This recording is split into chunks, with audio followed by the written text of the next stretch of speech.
বিষ্ণু ইসা ইসলাম হুনাইনের যুদ্ধ শেষে ফিরতেছেন, পথিমধ্যে বেলাল রাদিয়াল্লাহু তাআলা আনহু আজান দিচ্ছেন। তো পাশে ছিল মুশরিকদের একটা পল্লী, কিছু মুশরিক তরুণ, তারা আজানকে ব্যঙ্গ করতেছে। মনে কষ্ট পাওয়ার মতো ব্যাপার না, কিন্তু বিশ্বনবী ওইখানে দেখেন কি খুঁজলেন। বিশ্বনবী খেয়াল করলেন কণ্ঠটা বড় সুন্দর, দরাজ গলা। বিশ্বনবী সাহাবীদেরকে বললেন ধরো, সবগুলারে ধরে বিশ্বনবী সামনে আনা হলো। ওরা হাঁটু গেড়ে বসলো। বিশ্বনবী বললেন তোমাদের মধ্যে কে যেন ব্যঙ্গ করে আজান দিচ্ছিল, তার গলাটা বড় উঁচু।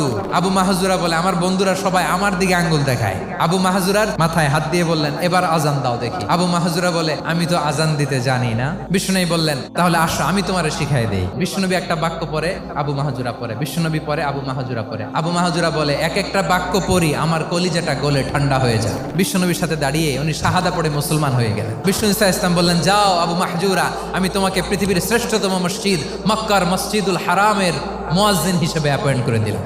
দেখছেন কিভাবে ট্যালেন্ট হান্টিং করতে হয়।